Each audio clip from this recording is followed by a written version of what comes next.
Hey everybody, it's Mike Frieder with On-Call Compliance Solutions, and I'm back with another compliance tip of the week. Today we're talking about a very hot topic, CMMC for defense contractors. Should you move your computers and servers into Azure Government and, well, go to the dark side?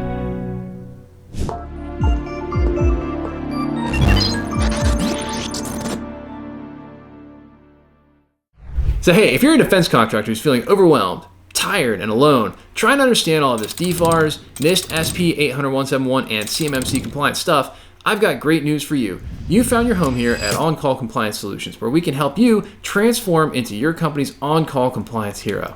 Let's jump into it. So you guys, we have been getting a slew of questions about not just Office 365 GCC High, but also a lot of our recent content on Azure Government and moving your computers and servers into that environment to create a bulletproof, compliant enclave for working with CUI, ITAR, and other sensitive kinds of information.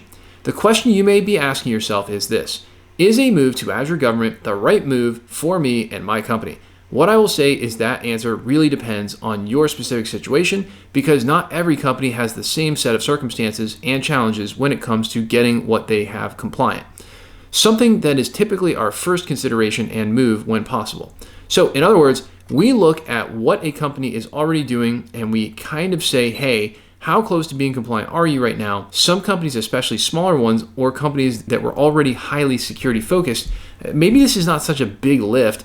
And then a lot of it comes down to documentation and training, kind of the easy part to implement for us because we've kind of already got it done. And so in some cases, hey, it's no big deal. Let's just get your existing environment compliant. But for many companies, especially those who are not exclusively focused in the defense industry, right, that weren't built from the ground up as a defense contractor, this becomes much harder. Moving servers to Azure Government offers several significant advantages for defense contractors, particularly in terms of compliance, security, and operational efficiency. And here's a detailed look at the benefits. So first, let's talk about why you might want to consider a move to Azure Government that consists of more than just your email and Office 365. Number one, compliance with regulatory requirements. Obviously, kind of the dumb moment here, right? Meeting ITAR and DFARS requirements, Azure Government is designed to meet the stringent requirements of the International Traffic in Arms Regulations, or ITAR, and the Defense Federal Acquisition Regulation Supplement, DFARS. This ensures that defense contractors can comply with U.S. government regulations related to handling controlled unclassified information and other sensitive data. In short, the environment was basically built for this. FedRAMP High certification. Azure Government is FedRAMP High certified, meaning it meets rigorous security controls required for handling the most sensitive government data. This certification provides defense contractors with a secure environment that satisfies federal security requirements. Personally, I think this is a big deal because there is some contracts out there that require FedRAMP moderate or better solutions. What better can you do than FedRAMP High, and then you don't have to worry about anything. For my law enforcement folks out there, there's CJIS compliance. For contractors dealing with law enforcement data, Azure Government provides Criminal Justice Information Service, or CJIS compliance, which is crucial for maintaining the integrity and security of criminal justice information. Again, not really a big deal for this audience, but you just never know who's watching these videos, and we do a ton of work in the law enforcement industry as well.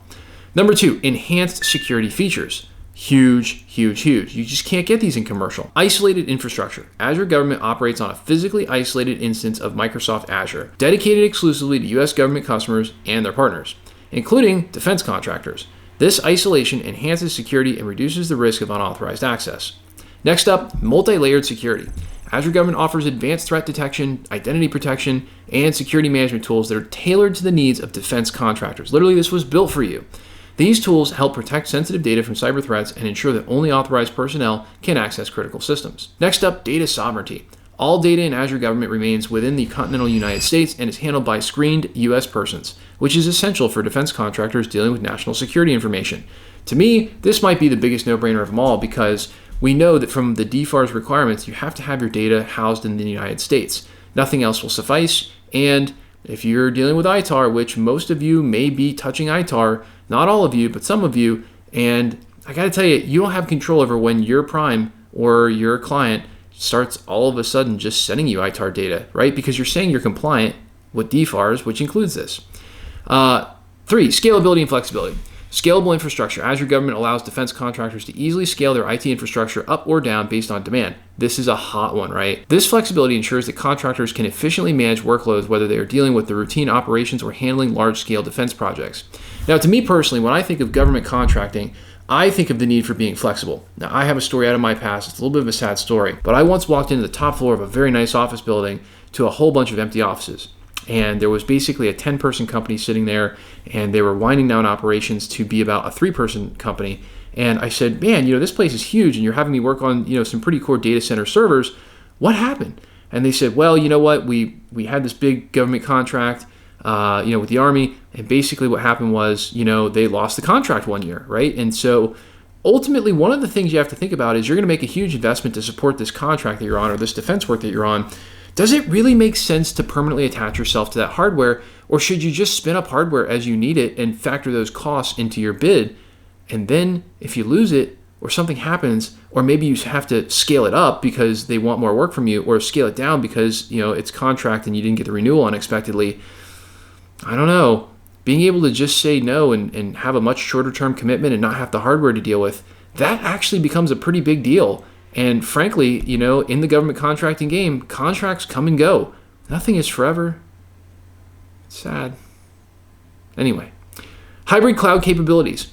Azure Government supports hybrid cloud environments, allowing defense contractors to seamlessly integrate on-premise systems with cloud-based resources. And guys, this has been a place in the last 2 years. They've just made such huge strides.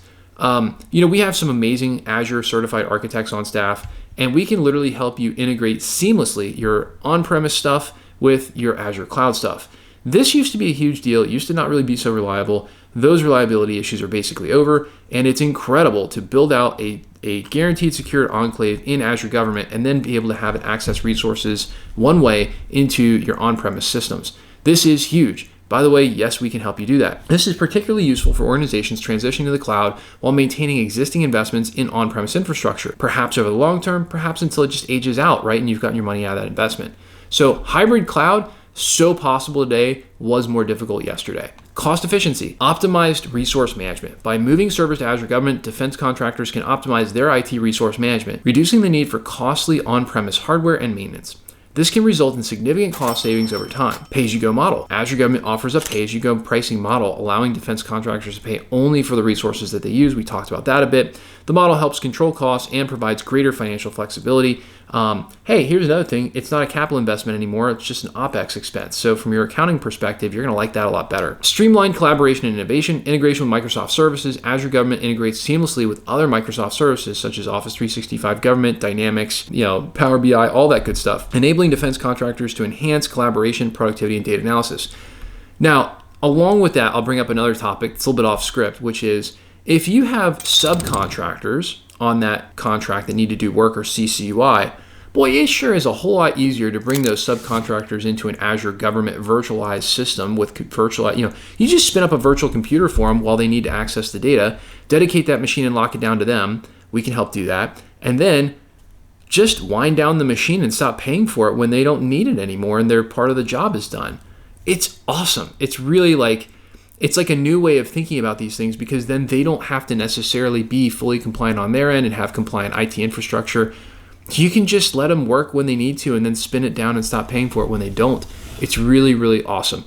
This is particularly handy when it comes to things like AutoCAD, SolidWorks, all these big heavy-duty CAD softwares. You can spin up heavy-duty resources that would take maybe even months to get into your shop and actually build and configure, and you can just do it in seconds in the Azure Government Cloud. It's incredible for that. Again, engineering firms, we love them. We'd love to virtualize everything they've got and put it up in the cloud. Those are awesome examples. Next, access to advanced technologies. Defense contractors can leverage Azure Government's AI, machine learning, and big data analytics capabilities to drive innovation and improve decision-making in defense-related projects. For you guys to bring that on-premise, completely impractical. In Azure Government, even a small business can do it. It's really, really incredible. Next up, support for critical defense missions. Woo, getting spicy. High availability and reliability. Azure Government is built to deliver high availability and reliability, which are critical for defense contractors working on mission-critical projects. Believe me, there is no system in the world, there is no data center in the world that is secured more than Microsoft Azure Government. The platform offers robust disaster recovery and business continuity solutions to ensure operations remain uninterrupted. Dedicated support. Defense contractors using Azure Government have access to dedicated support teams familiar with the unique needs of government and defense-related projects.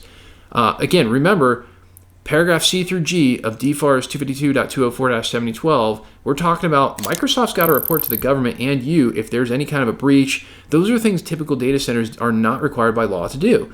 So again, there's this dedicated support that understands you and what your needs are as a defense contractor, and that's huge too. This ensures timely and knowledgeable assistance for any issues that arise. So, in conclusion, for defense contractors, moving servers to Azure Government and virtual desktops in Azure Government provides a secure, compliant, and scalable environment tailored to the needs of government-related work. Platform's robust security, compliance features, and cost efficiency, all integration capabilities make it an ideal choice for managing sensitive defense-related data and operations. And one kind of final note that I'll throw in here just for you is, at the end of the day, one of my favorite things about this is you can spin up an Azure Government environment within literally a couple of weeks, right? It's a very short-term to solvency solution. So it can be spun up relatively quickly, and it can take you from 0 to compliant instantly because we can just shift your CUI handling into the Azure Government Cloud, and voila, it's not really voila. There's a lot of documentation and stuff that we can help you with, but it's kind of like the fastest path to compliance, particularly in mid to larger size businesses, but also for small businesses, it really does work. Again, for less than $1,000 a month, if you're a small business, we can get you into virtual workstations. We do it all the time. So, I'm just really a huge fan of it. And for all the reasons that we've talked about today, we really, really like the idea of not just taking your email and Office apps into the Azure Government Cloud, but honestly just taking it all. There's one more thing that I'll kind of mention. There's just so many benefits, we probably couldn't fit it into one video. But then there's also the ability for users to work with bringing your own devices. Again, as long as there's that wall, that control plane, which happens when you log in with MFA into Azure Government Resources, and that's easy to enforce, you can use your home computer. You can work from anywhere. You can work from the road. You can be in the office. It doesn't matter anymore because actually the workstation you do work on, now that's in the cloud, right? In the Azure Government Cloud where it's secure, compliant, and you're good to go. It's just such a really brilliant solution that, to tell you the truth, we're really kind of just super, super behind it and a really, really big fan of it. And again, you know what? We do full integration with it. We can help you with anything you can imagine when it comes to Azure Government. And we have many, many Microsoft certifications in terms of our capabilities with Azure architecting, virtual infrastructure development, all that kind of stuff. So again, we can help you with any aspect of this. Why? Because at OnCall, we take defense contractors just like you who have had this DFARS, NIST, CMMC, ITAR, and EAR information security compliance stuff dropped in their laps like a seagull on a sunny day. Yuck!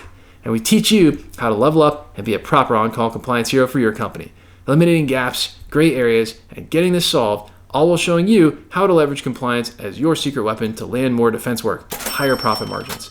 Now that's what becoming an on-call compliance hero can do for you. Looking for more help getting compliant? Our compliance experts are always on call for you. Visit cmmccompliancesecrets.com or check out the description below for links to get help right now. If you love the content we're putting out here for you, help us out with a big thumbs up on that like button, or even better, you know what to do, baby. Smash that subscribe button to get the latest compliance content as soon as our compliance nerds roll it out. Until next compliance tip, my friends, stay safe and secure out there, and hit us in the comments below to let us know what you'd like to know more about when it comes to information security and compliance. And before I sign off, I just want to say thank you. If you're watching this video and you subscribed, you are my hero. We just actually passed over 3,000 subscribers. We've been doing this channel for just a little bit around 2 years, I think. And guys, we're just so stoked to be bringing you this information. Honestly, no one else cares about you like we do. No one else is bringing you the level and in-depth information that you actually need to help with decision making, to help you get compliant. And look, we're here. We got your back. We got your six. If you need help getting compliant, you can always call us. But most importantly, you know what? If you are watching this video and you're still watching me and you haven't subscribed, smash that subscribe button, because you know what? It's really a big deal to us. It makes sure that you stay up to date with the stuff that we're putting out there. And you know what? For us here in YouTube land, that's like the only currency we need. We don't get paid to do this stuff. We put it out here for free. I know that we also passed one more recent benchmark. So excited to tell you this. We have passed over 2 million views. 2 million views on YouTube. And you know what, you guys? When we started this channel a couple years ago, we were like, man, you know what? We just really hate the fact that there's so much value in this compliance standard, being NIST SP 800-171 and what the government is doing with DFARS and what they're doing with CMMC. We're like, dude, there's so much value there, but there's nowhere to really go learn about it. Unless you pay, And then there's really no one out there kind of like to help with it. And so we said, let's just go do a YouTube channel. Like, let's go see if we can have some fun with it, right? Make a couple of funny jokes here and there, and just have some fun learning how to like make YouTube and stuff like that. But two, you know what? We love helping the defense industrial base. We love helping you, the people who have dedicated at least a portion, if not your entire company, to helping to secure our country, keep us safe, and support what we have going on here in America. So all I'm saying is thank you. If you haven't subscribed, hit that subscribe button. And you know what, guys, my heart is humbled. Our company is humbled by the idea that we have surpassed 2 million views and over 3,000 subscribers. I'm not really sure why one number is so off from the other. I'd love to see more people subscribe, but that's just how YouTube is. And you know what? You guys, my heart is warm. I really appreciate it. We love what we do here every day. It's something we're just so passionate about. And you know what? If we've helped you, hit that subscribe button and help us. And you know what? I'll see you on the next one.